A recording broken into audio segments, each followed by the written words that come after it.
Jesús oramos. Amén. Bueno, mis queridos hermanos, cuando tenía 12 años, estaba terminando yo 7º grado, y el colegio organizó justamente nuestro viaje de egresados, hizo un viaje de estudio a San Carlos de Bariloche. Y fue muy interesante, ¿no? Porque uno de esos días nos tocó hacer una excursión que era subir un cerro que ya para esta altura, después de 40 años, como le dije a los hermanos en Rosario esta mañana, no haga cálculo ni matemática, pero 40 años atrás, ahora está pensando, 12 y 40 años atrás, ya no me acuerdo cuál era el nombre del cerro. Lo que sí me acuerdo que fue un día de caminata entero. Todo el día caminando estuvimos. Para algunos de mis compañeros era una aventura sumamente emocionante, pero para otros como yo, que mucho esto de la vida en la naturaleza, a mí no me gusta. A mí me resultó un viaje bastante más duro de lo que yo me había imaginado. Creo que me pasé todo el camino protestando por dentro. Bueno, el camino era largo, empinado, con muchas piedras. Aunque fuimos en verano, había nieve, porque a medida que estábamos subiendo, a los costados del camino había nieve, había piedra. El frío se sentía a medida que subíamos, el cansancio a medida que avanzábamos, empezaba realmente a pesar en las piernas, aún en los que más animados estaban, ¿no? Y como suele pasar también en todo grupo, donde es un grupo numeroso y hay chiquitos de 12 años, el día también tuvo sus contratiempos, tuvo sus accidentes. Empezamos de repente a tirarnos con bola de nieve que íbamos encontrando en el camino, todos varones, imagínense. Hasta que en la desgracia uno le tiró una bola de nieve a otro y iba con hielo adentro. Se partió la cabeza por la mitad, ¿no? Le partió la cabeza en dos, hubo que hacer una parada ahí forzada, arreglos. Mientras seguimos avanzando, otro de los compañeros se dio cuenta que una mochila que se le habían cargado a él la había dejado al pie del cerro. Lo interesante fue que a la hora de la merienda ahí estaban todas las provisiones para la merienda. O sea que íbamos de mal en peor y así seguimos avanzando. El cansancio se sentía, el camino parecía interminable, cada vez más largo el camino, y aún hasta los más optimistas ya empezaban a preguntarse, ¿falta mucho? ¿Falta mucho? ¿Cuándo llegamos? ¿Falta mucho? Era una pregunta recurrente. Pero cuando finalmente llegamos arriba, hermanos, todo cambió. En la cima había esperándonos un refugio que realmente era precioso. Íbamos a pasar la noche ahí. Era un refugio precioso, con camas, con chocolate caliente, con torta.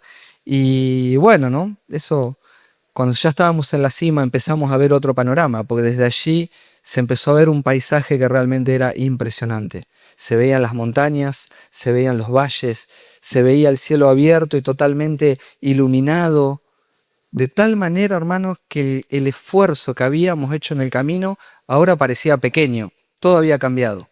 En ese momento ya nadie hablaba de cansancio, nadie se quejaba del frío ni de lo largo que había sido la subida. Y yo tengo grabada en mi mente la pregunta que hizo el líder de mi grupo, porque éramos muchos varones, éramos 90 varones y estábamos divididos en grupos. Y el líder de mi grupo era un chico de 5º año. Para nosotros era el héroe del grupo. Nosotros teníamos 12, él tenía como 17, 18. Pero la pregunta de él a mí me quedó grabada en la mente. La pregunta de él cuando estábamos arriba fue, ¿valió la pena, no? Valió la pena. Y ciertamente había valido la pena, porque la llegada al destino cambió la manera en la cual nosotros habíamos interpretado el camino. Y algo muy parecido es justamente lo que va a hacer el apóstol Pablo en este pasaje.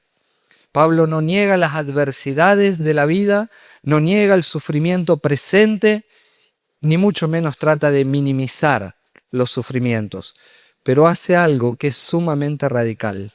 Pone el sufrimiento a la luz del final de la historia. El versículo 18 comienza diciendo, pues considero que los sufrimientos del tiempo presente no son dignos de ser comparados con la gloria que nos ha de ser revelada.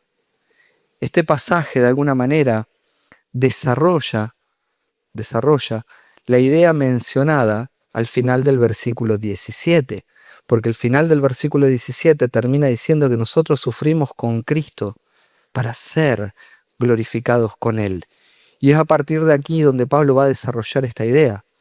El enfoque de este texto no es tanto explicar acerca de los sufrimientos, sino justamente mostrar la certeza y la grandeza de la gloria futura. Por eso este pasaje está marcado justamente en la realidad de la gloria. Y mi argumento en esta noche, para ustedes, para persuadirlos, es que la gloria futura tiene que redefinir el sufrimiento presente. Vuelvo a repetirlo. El argumento es que la gloria futura redefine el sufrimiento presente, o por lo menos debería redefinirlo. Y la pregunta que vamos a tratar de respondernos en esta noche es: ¿cómo puede entonces el creyente vivir con esperanza cuando todavía experimenta sufrimiento, debilidades y muerte? Eso es lo que vamos a tratar de respondernos. Y yo creo que esta porción que acabamos de leer de alguna manera responde a estas tres realidades y está en nuestro bosquejo. Nuestro primer punto, hablaremos de la gloria futura, supera incomparablemente el sufrimiento presente. La gloria futura supera incomparablemente al sufrimiento presente. Versículo 18. El segundo punto que veremos es que la creación gime esperando esa gloria. Versículos 19 al 22. Y en tercer lugar, los creyentes gimen esperando con paciencia esa gloria. Versículos 23 al 25. Así que comenzando nuestro primer punto, la gloria futura supera incomparablemente el sufrimiento presente. Cuando pensamos en esto, notemos que Pablo comienza con una afirmación que es sorprendente. El versículo 18 comienza diciendo, pues considero. Noten eso. Él comienza diciendo, pues considero. La expresión implica de alguna manera un cálculo, poner la mente en algo, una evaluación, está haciendo Pablo con su mente, una evaluación razonada, donde nos está diciendo que ha considerado cuidadosamente ambas cosas, el sufrimiento presente por un lado y la gloria futura por el otro. Y la conclusión a la que Pablo llega es, no son comparables. No son comparables. El sufrimiento con la gloria no es comparable.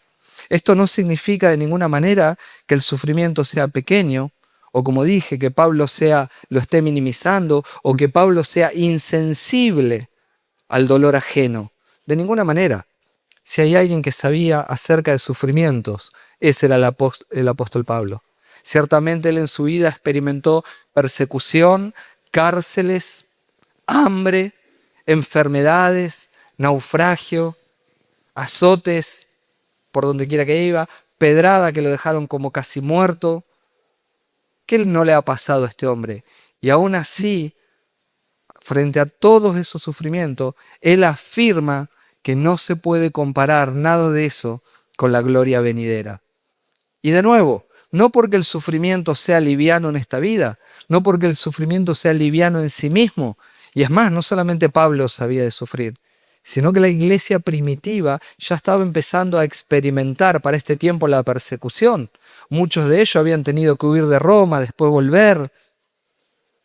Había sufrimiento.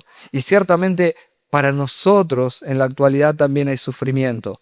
Pero el aliento de Pablo es que la gloria que viene por delante es infinitamente mayor.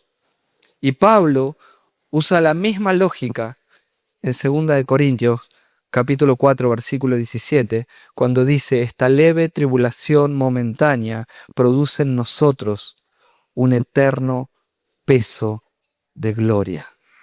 Un eterno peso de gloria. En otras palabras, Pablo nos dice que en el presente seguro hay sufrimiento, pero en el futuro hay gloria.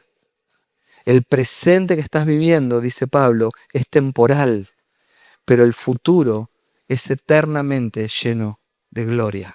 ¿Se da cuenta la diferencia, no? La gloria futura no solo compensa el sufrimiento, no solo lo compensa, la gloria futura lo eclipsa, lo anula totalmente. Y apropiándonos de alguna manera de la ilustración que Pablo hace un poquito más abajo, nosotros la vamos a utilizar también aquí. Imaginen a una mujer que está en trabajo de parto. porque Pablo habla de esto más abajo, ¿no?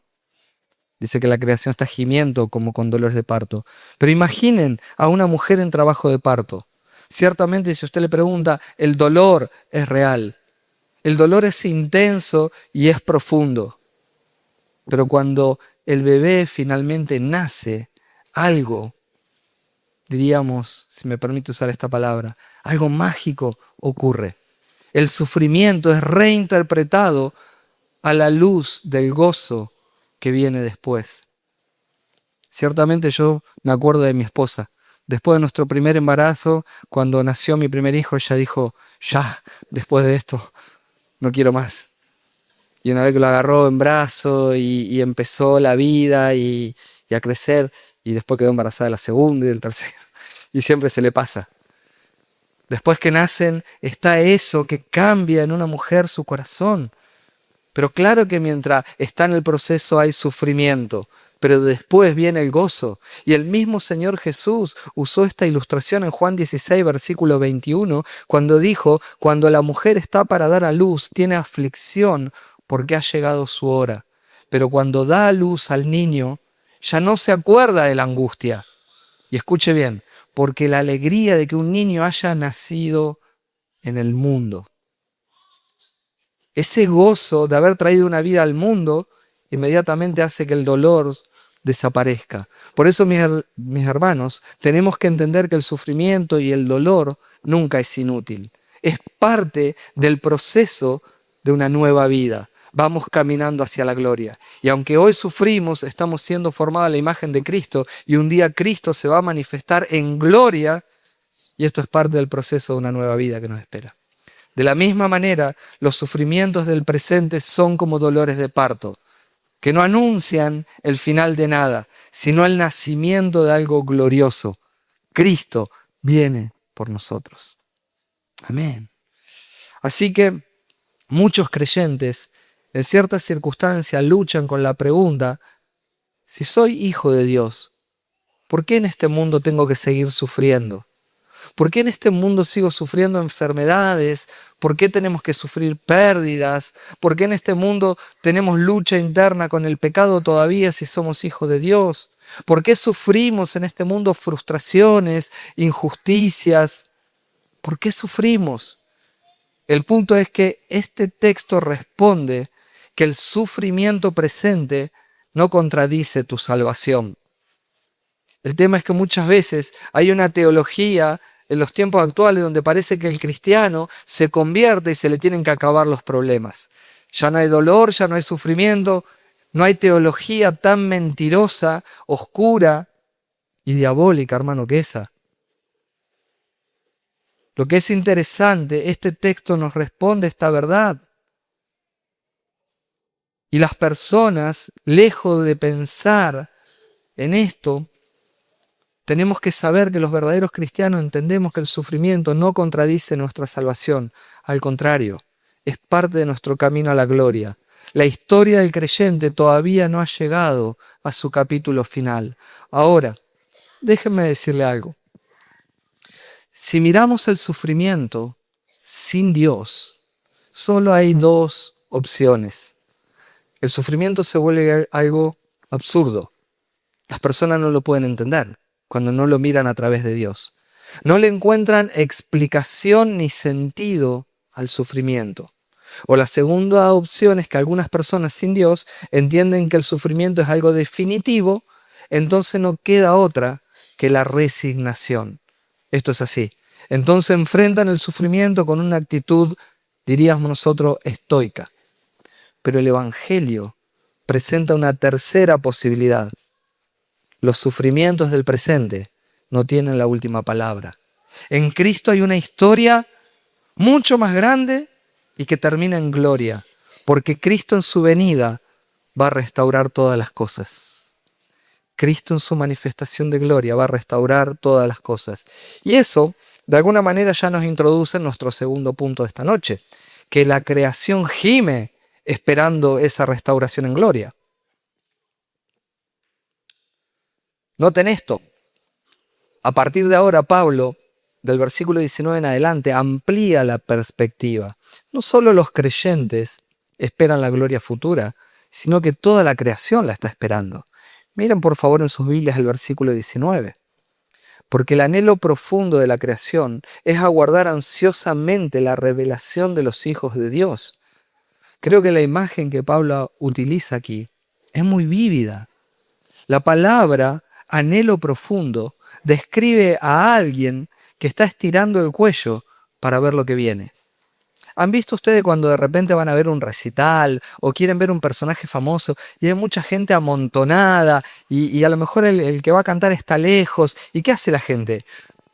Eso mismo hace. Se estira todo, estira el cuello para ver por arriba de la multitud. Dice que la creación tiene ese anhelo profundo. Está estirando su cuello esperando algo. Está esperando algo, está esperando esa restauración que vendrá con la revelación de los hijos de Dios, porque ellos están unidos a Jesucristo. Cuando Cristo venga en gloria, esto también se va a revelar a través de los hijos de Dios. Pero la pregunta que deberíamos hacernos,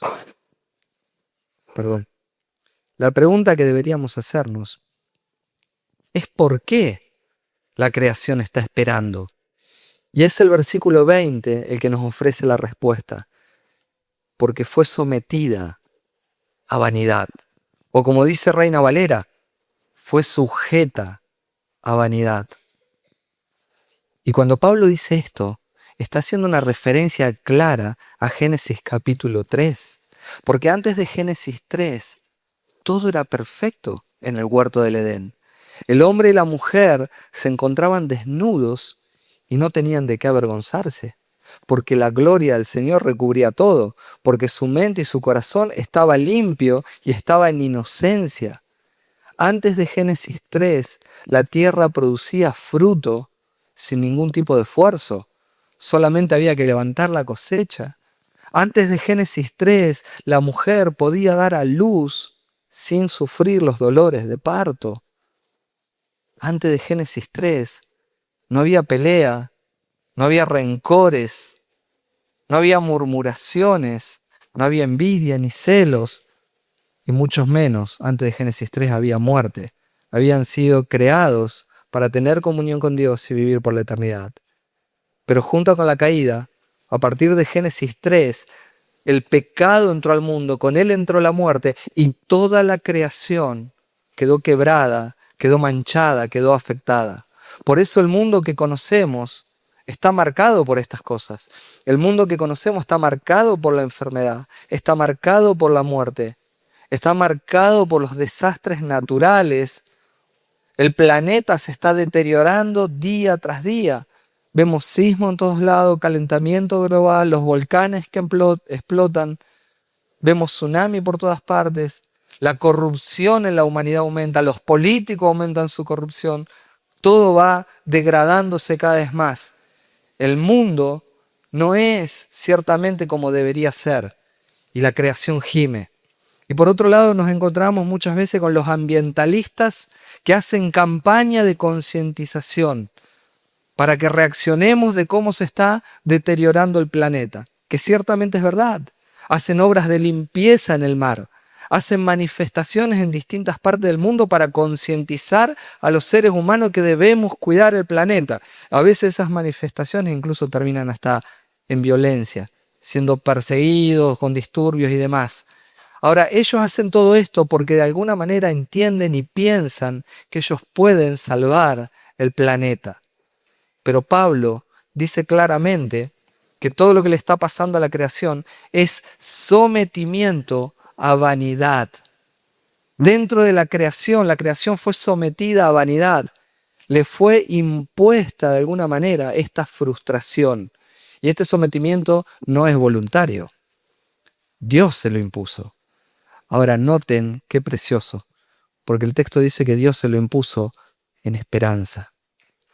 Dios se lo impuso en esperanza, porque el mismo Dios, al sentenciar el pecado, plasmó de forma visible las consecuencias de la rebelión del hombre. Lo que había sido en el huerto del Edén una advertencia en Génesis desde el inicio que le dijo, de todo árbol del huerto pueden comer, pero de aquí no pueden comer. El día que coman de aquí morirán. Lo que había sido una advertencia Después, ante la rebelión deliberada de Adán y Eva, se transformó en una sentencia. Y por eso la creación está en la condición que está, y por eso gime. Entonces, al juzgar el pecado, plasmó de forma visible la consecuencia de la rebelión del hombre. Pero es tan misericordioso Dios que lo hizo en esperanza, porque le prometió también redención. ¿Se dan cuenta? Entonces, de alguna manera, apreciamos la voluntad que tienen los ambientalistas.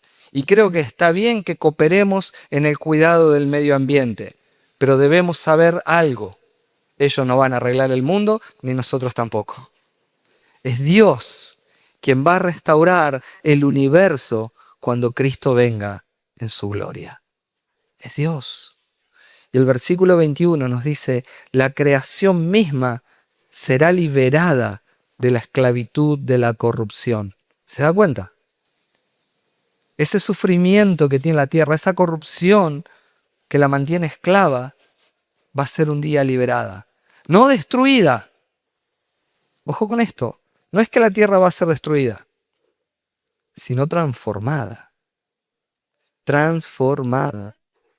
Y déjeme ponerlo de esta manera, porque muchas veces nosotros, yo sé que tal vez están viniendo textos a su mente en este momento, cielo nuevo y tierra nueva y esas cosas, pero el texto no está diciendo justamente eso. Es cierto que va a haber un desorden cósmico, es cierto que va a haber destrucción sobre la tierra, pero no en su totalidad. Y lo que vamos a ver dañado va a ser restaurado de tal manera que será transformado, así como nuestro cuerpo también será transformado. Déjeme ilustrarlo de esta manera. Piensa en una casa antigua que se encuentra muy deteriorada. Las paredes están rotas. El techo seguramente tiene filtraciones. Los muebles están desgastados. Y nosotros entramos y tal vez, uy, ¿cómo está esta casa? Pero cuando entra un arquitecto, él siempre ve algo más que eso. Un arquitecto ve algo más que destrucción o que deterioro. Él no solamente ve ruinas, ve el potencial de esa casa para restaurar. Él sabe que con el trabajo correcto, esa casa puede ser transformada. Y algo así es lo que aquí describe Pablo. El mundo actual es como una casa que está deteriorada, está quebrada por causa del pecado. Pero el arquitecto perfecto, el ingeniero perfecto no la va a abandonar, la va a renovar completamente. Esto es lo que la Biblia llama cielos nuevos y tierra nueva. No es el punto en el cual me voy a detener, pero hay mucho para ver por esto. Usted sigue investigándolo. Lo cierto es que cuando Cristo se manifieste en gloria, todo será transformado. Y este pasaje tiene que cambiar de alguna manera nuestra visión del mundo. Esto tiene que cambiar nuestra visión del mundo. Los cristianos no esperan simplemente escapar del mundo. Junto con la gloria esperan la restauración del mundo. Dios va a redimir toda la creación. Dios va a transformar toda la creación. Así que esto nos recuerda algo sumamente importante. El sufrimiento que vemos hoy en este mundo de alguna manera es real, pero no es el normal, porque así no fue en el inicio. La creación está gimiendo por causa del pecado, dice Pablo. Y esa es la señal más clara que la creación está quebrada como resultado del pecado. Pero también dice, Dios tiene un plan para restaurarla y eso tiene que llenarnos a nosotros de gozo, de saber cómo viviremos en un futuro.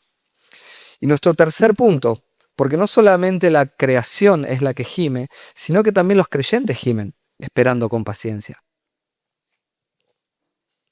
Y tal vez usted dice, pero ¿a dónde dice que los creyentes gimen? Mira el versículo 23, porque el 22 termina de decir que la creación gime, que la creación sufre. Y el versículo 23 dice, y no solo ella, es decir, que está implícito que los creyentes también gimen. Pero los creyentes, como dije en mi punto, gimen esperando con paciencia la gloria. Después de que Pablo ha hablado de la creación, ahora vuelve a los creyentes, porque según el versículo 23, entonces nosotros también gemimos dentro de nosotros. Los cristianos también gimen. Esto es importante. La vida cristiana no es una vida sin luchas. Incluso teniendo nosotros el Espíritu Santo, seguimos experimentando la debilidad, la frustración, la lucha interna que tenemos con el pecado. Seguimos experimentando la enfermedad y tanta injusticia que tiene este mundo. Por eso, mis hermanos, los creyentes gimen dentro de sí. Lo interesante es que no gimen porque tienen duda con respecto a su salvación, sino que gimen por el agobio de vivir en un mundo que está caído. Y cuando hablamos de gemido, estamos hablando de un suspiro profundo. Y ciertamente, mis hermanos, piensen por un minuto, cuánta injusticia y miseria vemos en este mundo que día a día nos indigna. ¿Qué pasa por nuestro corazón cuando de repente vemos niños aquí en la República Argentina y en el mundo que están hambriados, que están deshidratados, que están muriendo por desnutrición? Y de repente vemos personas que están hablando de descubrir en el universo y hacer viajes y decía, acá ni siquiera tienen para tomar agua estos niños. Esas cosas nos hacen suspirar por dentro. ¿Qué pasa en nuestro corazón, hermanos, cuando vemos que de repente un anciano va a cobrar su jubilación y sale del banco y lo tiran al piso, lo golpean, lo quiebran o hasta a veces lo matan por unos míseros pesos? ¿Qué pasa en nuestro corazón cuando vemos niños que son desprotegidos, abandonados, abusados? Ciertamente suspiramos por dentro con indignación. Sobran causas de gemido, de suspiro profundo por el hecho de vivir en un mundo caído y sobran motivos para gemir por dentro por la lucha que tenemos también nosotros con el pecado, ¿o no? ¿Cuánto nos hace sufrir? Pero aún así, gracias a Dios, los creyentes tenemos las primicias del Espíritu. Qué maravilla, ¿no?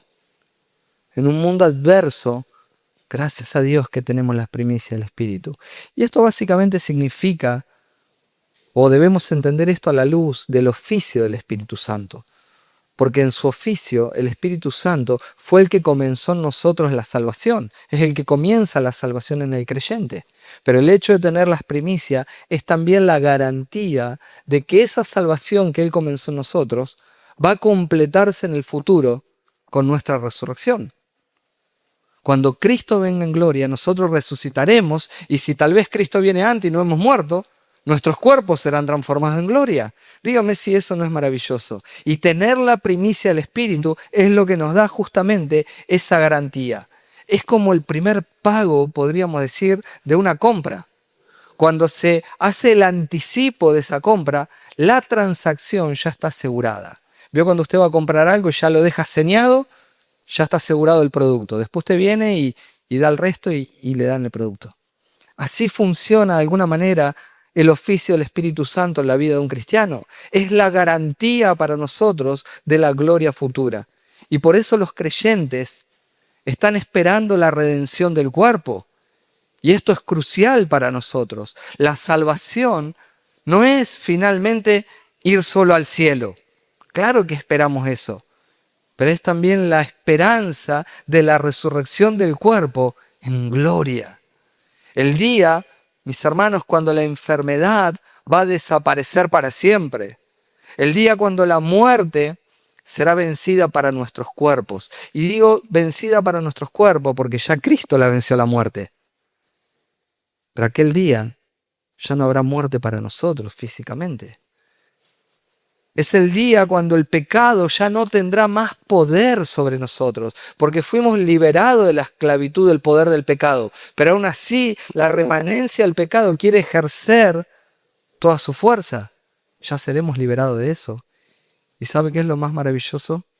Que viviremos plenamente libres junto al Señor Jesucristo. Eso es maravilloso. Y piense, de vuelta, sigamos con la metáfora de las propiedades, o con las ilustraciones de las propiedades, mejor dicho. Piensen en alguien que compra una casa, lo que llamamos nosotros llave en mano, que compra una casa que todavía no tiene. Pagó, adelantó el dinero, lo que fuera, pero compra y todavía no tiene. Tiene que esperar en el contrato que hicieron una cantidad de meses para que se la entreguen. 6 meses, 8 meses, lo que hayan pactado. El contrato ya está firmado. El pago inicial fue hecho. La casa va a ser entregada en el tiempo y forma de lo que se le ha prometido. Mientras tanto, la persona que hizo esa compra sigue viviendo en su casa vieja. Sigue viviendo en la casa que tiene alquilada o su casa vieja de familia, lo que fuera.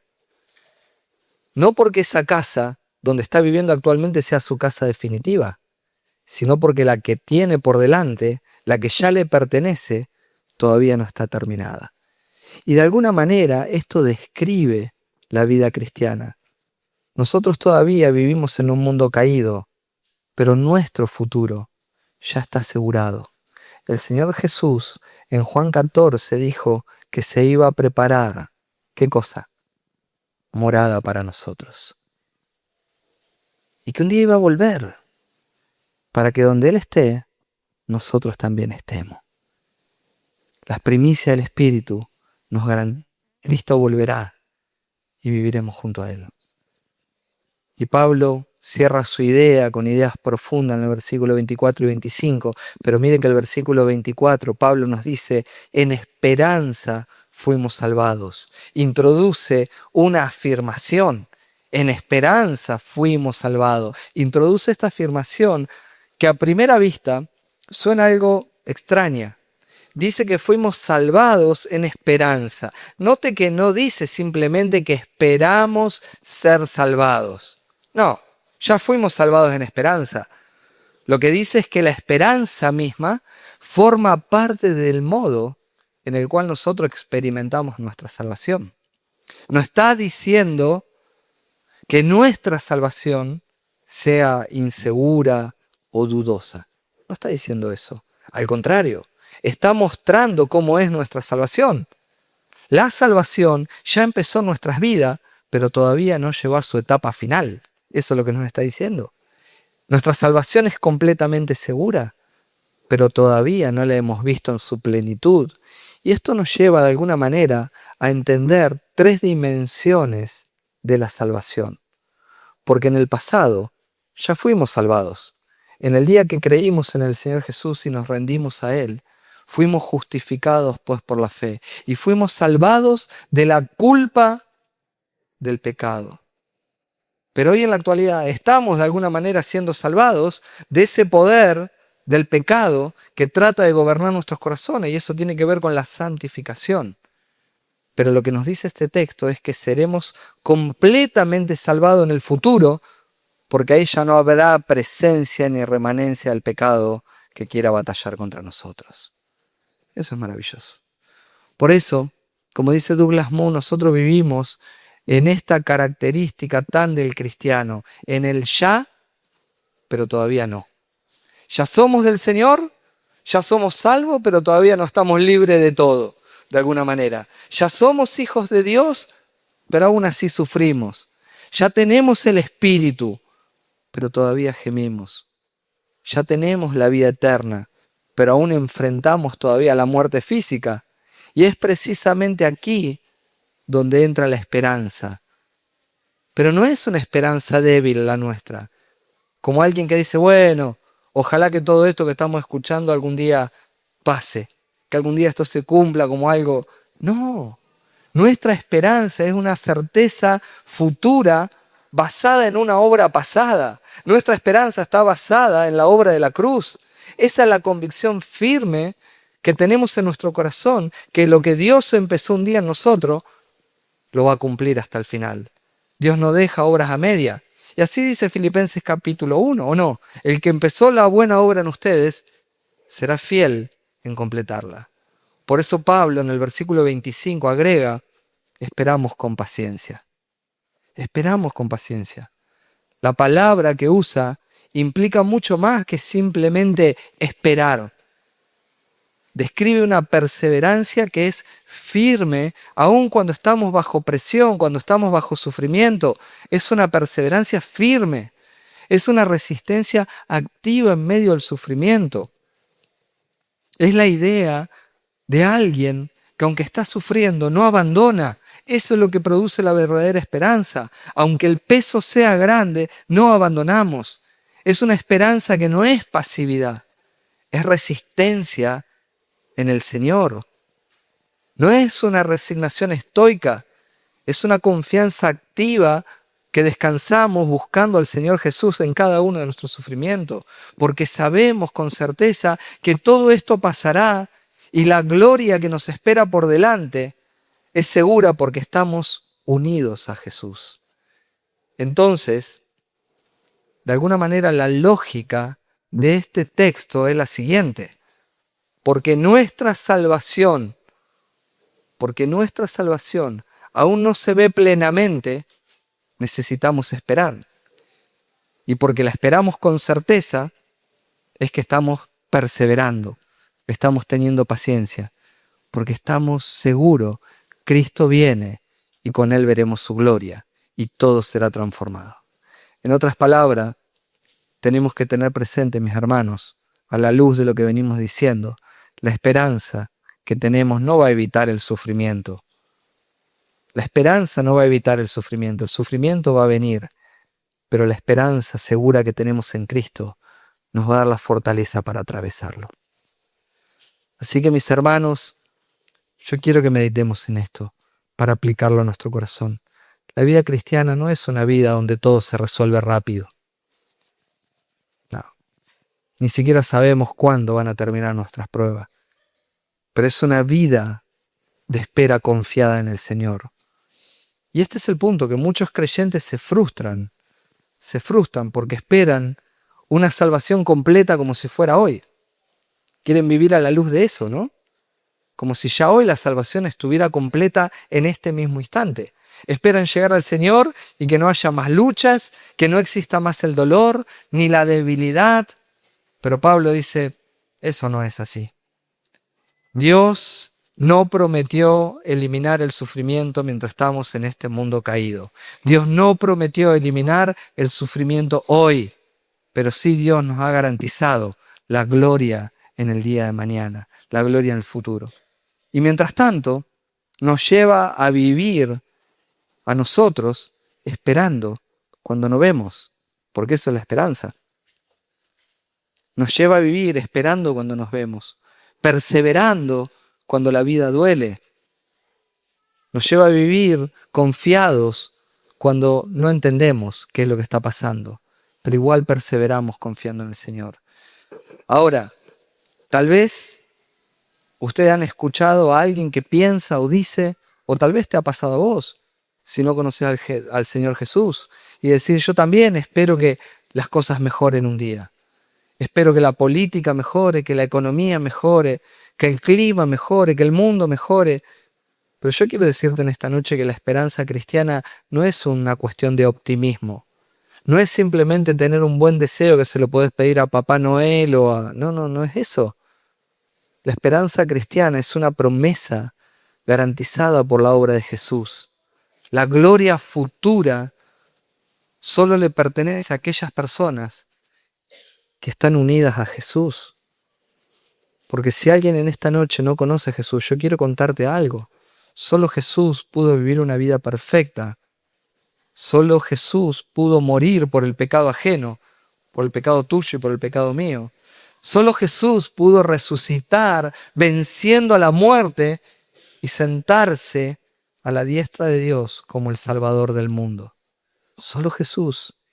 Y únicamente quienes entienden su condición de pecado y se arrepienten de sus pecados y confían en Jesús como el Salvador, son los que se pueden reconciliar con Dios, los que pueden venir a vida eterna y tener la certeza de que un día los espera la gloria futura.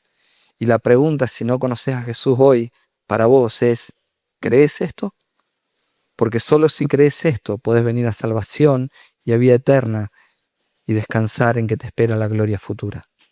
Así que yo te animo, si no conoces a Jesús, que en esta noche medites en esto y no te vayas como has venido. En conclusión, para ya terminar, este texto nos muestra una visión, yo creo, inmensa de la historia. El presente está marcado por el sufrimiento. Eso está claro.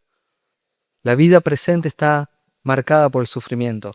Y si no estás sufriendo ahora nada que altere tu vida, me alegro por vos. Pero quiero contarte que no va a tardar mucho tiempo el sufrimiento en visitarte. Estamos en un mundo caído. La creación entera está quebrada y gime, y los creyentes todavía están en este mundo y gimen. Pero lo bueno es que ese no es el final de la historia. La historia termina con el regreso de Jesús en gloria. Y esa gloria es tan grande que cuando finalmente esa gloria sea revelada, nosotros también veremos los sufrimientos del presente de una manera completamente diferente. Como aquel grupo de 90 niños que éramos, excursionistas de 12 años, que un día llegamos a la cima del cerro de San Carlos de Bariloche. El camino había sido duro, pero cuando vimos el paisaje desde lo alto, nos dimos cuenta y decíamos unos a otros, valió la pena, valió la pena. Y un día cuando Jesús regrese y nosotros podamos ver al Señor cara a cara, cuando la gloria sea revelada plenamente, los hijos de Dios nos miraremos en nuestro sufrimiento, pero a la gloria que estará ahí diremos valió la pena, porque el sufrimiento del tiempo presente no son comparables con la gloria venidera que en nosotros ha de manifestarse.